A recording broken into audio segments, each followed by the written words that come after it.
Court paramilitary force নামিয়েছে। Paramilitary force নামিয়ে রাজ্যে আইন শৃঙ্খলা পরিস্থিতি ঠিক হবে। তার মানে কি বড় কিছু ঘটতে চলেছে রাজ্যে? আসলে বিজেপির প্রথম সারির নেতা তিনি এই কথা বলছেন যে রাজ্যে আইন শৃঙ্খলা ফেরাতে প্যারামিলিটারি নামাতেই হবে। আমরা বলছি রাজ্যের বিরোধী দলনেতা শুভেন্দু অধিকারীর কথা। তিনি বলেন কোর্ট প্যারামিলিটারি ফোর্স নামিয়েছে, প্যারামিলিটারি ফোর্স নামিয়ে রাজ্যে আইন শৃঙ্খলা পরিস্থিতি ঠিক হবে। তিনি রাজ্যের পুলিশ মন্ত্রীর কাছে প্রশ্ন করেন, ধুলিয়ানে যে তাণ্ডব চলছে তখন 4 ঘন্টা পুলিশ কোথায় ছিল? পুলিশকে লুকিয়ে রেখে হরগোবিন্দ দাস এবং তার ছেলেকে জানে শেষ করা হয়। পুলিশ মন্ত্রী পদত্যাগ দাবি করেছেন শুভেন্দু অধিকারী। তিনি বলেন মুসলিমরা কংগ্রেসকে ভোট দিয়েছেন, তাই এই ধরনের অশান্তি ঘটানোর চেষ্টা করেছে। এই ঘটনায় তিনি এনআইএ তদন্ত দাবি করেছেন। কি বলেছেন বিরোধী দলনেতা শুভেন্দু অধিকারী, আসুন শোনাই। কোর্ট তো দরজা খুলে ছুটির দিন প্যারামিলিটারি ফোর্স নামিয়েছে এবং ভবিষ্যতে গোটা রাজ্যে প্যারামিলিটারি এবং আর্মি নামিয়েই এই রাজ্যে আইন শৃঙ্খলা রক্ষা করা হবে। ওই জন্যই এনআইএ চাই, প্রমাণ হয়ে যাবে কে করেছে। উনার ধুলিয়ানের চেয়ারম্যান, উনার শামসেরগঞ্জের এমএলএ, ফারাক্কার এমএলএর দাদা এরা কি করেছে আমরা ভিডিও দিয়ে প্রমাণ করে দিই। ফেক নিউজের মধ্যে দিয়ে এই ঘটনা ঘটানো হয়েছে। ফেক নিউজ ছড়াচ্ছে এজেন্সিগুলো। Pre plan Murshidabad pre plan Mamata Bandyopadhyay. হ্যাঁ, এই ছবিটা তো ফেক নিউজ। চন্দন দাসের বাড়িতে ঢুকে এটা ফেক নিউজ। প্রধানমন্ত্রীকে বলছেন স্বরাষ্ট্রমন্ত্রীকে কন্ট্রোল করতে, ওনার হাতে সব। আগে উত্তর দিন।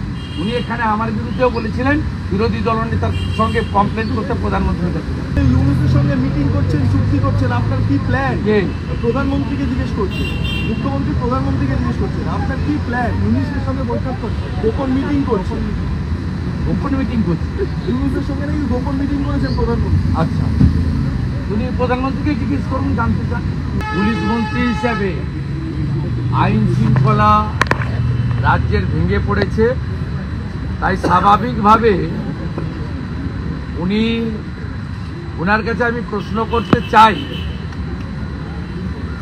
11 তারিখ যখন ধুলিয়ানে এবং শামসেরগঞ্জে এই তাণ্ডব চলে, 4 ঘন্টা ওনার পুলিশ কোথায় ছিল?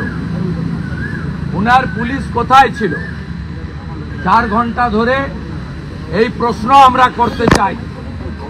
পুলিশকে লুকিয়ে রেখে বাড়িতে ঢুকে মৃৎশিল্পী হরগোবিন্দ দাস, চন্দন শুধু হিন্দু হওয়ার জন্য আপনার পদত্যাগ দাবি করি, আপনাকে আমরা জেলে দেখতে চাই। গত লোকসভা নির্বাচনে মোথাবাড়ি, ফারাক্কা, শামসেরগঞ্জে মুসলিমদের বড় অংশ কংগ্রেসকে ভোট দিয়েছে, ঈসা খান চৌধুরী জিতেছে।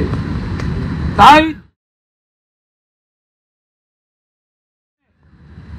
মুসলিম ভোটকে ফেরানোর জন্য আপনারা করিয়েছেন, আপনি আজকে সত্য স্বীকার করেছেন। এখানে উনি বলছেন যে আপনার স্বরাষ্ট্রমন্ত্রী প্ল্যানার, প্রধানমন্ত্রীকে বলবো যে স্বরাষ্ট্রমন্ত্রীর বিরুদ্ধে ব্যবস্থা। উনি কে? হরিদাস পাল। উনি আমার বিরুদ্ধে এর আগে বিধানসভার বাজেট অধিবেশনে বলেছিলেন প্রধানমন্ত্রীকে অভিযোগ করতে যাব। জাননি কেন? উনি বলেছিলেন বিরোধী। উনি কে? উনি তো একটা কুয়াতে থাকেন। বিজেপি তো সমুদ্র। 20টা রাজ্যে বিজেপির সরকার, ভারতবর্ষের 20টা রাজ্যে আমাদের সরকার। উনি কে? উনার কথাকে শুনতে হবে কেন? পরিস্থিতি সামাল দিতে পারছেন না, এদিকে কেন্দ্রীয় সরকার বিএসএফ এর হাত পা ধরে বিএসএফ কে ডেকেছে। পুলিশ শাটার খুলে ঢুকে পড়েছিল, পুলিশ শাটারের ভিতরে ঢুকে গেছিল। উনি পুলিশ মন্ত্রী হিসাবে ব্যর্থ।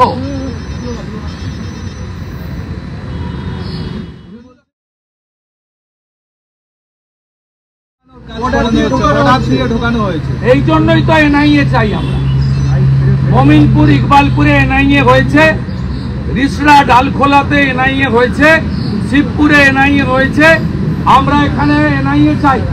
কালকে কোর্টে কেস আছে, রাজ্য সরকারের উকিলও বলুন যে আমরা এনআইএ চাই। উনার এই বক্তব্যের মধ্য দিয়ে তো প্রমাণ হচ্ছে যে it's a fit case for NIA. বলছেন যাদের বাড়ি গিয়েছে তাদের বাংলার আওয়াজ থেকে বাড়ি দেবে। আমাদের হিন্দুদের বাড়ি উনাকে করতে হবে না। আমরা এনএইচআরসি এবং সিপিডব্লিউটি কে দিয়ে কোটি টাকা আদায় করব। আজকেই 4টে কেস হয়েছে কলকাতা হাইকোর্টে, টাকা আমরা আদায় করব। কি করে আদায় করতে হয় আমরা জানি।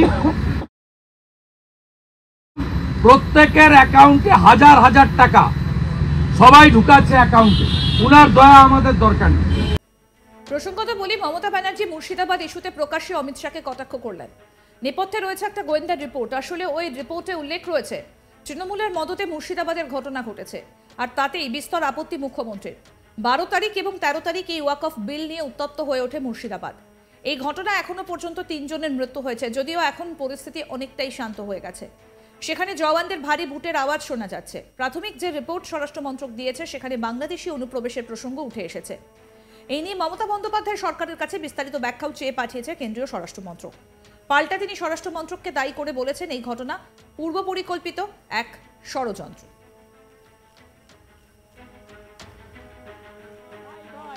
हिंदुस्तान यही है, हिंदुस्तान को एकता हमारा गौरव है। I will again appeal to court paramilitary force নামিয়েছে। প্যারামিলিটারি ফোর্স নামিয়ে রাজ্যে আইন শৃঙ্খলা পরিস্থিতি ঠিক হবে। তার মানে কি বড় কিছু ঘটতে চলেছে রাজ্যে? আসলে বিজেপির প্রথম সারির নেতা তিনি এই কথা বলছেন যে রাজ্যে আইন শৃঙ্খলা ফেরাতে প্যারামিলিটারি নামাতেই হবে। আমরা বলছি রাজ্যের বিরোধী দলনেতা শুভেন্দু অধিকারীর কথা। তিনি বলেন কোর্ট প্যারামিলিটারি ফোর্স নামিয়েছে। প্যারামিলিটারি ফোর্স নামিয়ে রাজ্যে আইন শৃঙ্খলা পরিস্থিতি ঠিক হবে। তিনি রাজ্যের পুলিশ মন্ত্রীর কাছে প্রশ্ন করেন, ধুলিয়ানে যে তাণ্ডব চলেছে তখন 4 ঘন্টা পুলিশ কোথায় ছিল? পুলিশকে লুকিয়ে রেখে হরগোবিন্দ দাস এবং তার ছেলেকে জানে শেষ করা হয়। পুলিশ মন্ত্রীর পদত্যাগ দাবি করেছেন শুভেন্দু অধিকারী। তিনি বলেন মুসলিমরা কংগ্রেসকে ভোট দিয়েছেন, তাই এই ধরনের অশান্তি ঘটানোর চেষ্টা করেছে। এই ঘটনায় তিনি এনআইএ এর তদন্ত দাবি করেছেন। কি বলেছেন বিরোধী দলনেতা শুভেন্দু অধিকারী, আসুন আরেকবার শোনেন। কোর্ট তো দরজা খুলে ছুটির দিন প্যারামিলিটারি ফোর্স নামিয়েছে এবং ভবিষ্যতে গোটা রাজ্যে প্যারামিলিটারি এবং আর্মি নামিয়েই এই রাজ্যে আইন শৃঙ্খলা রক্ষা করা হবে। ওই জন্যই এনআইএ চাই। প্রমাণ হয়ে যাবে কে করেছে।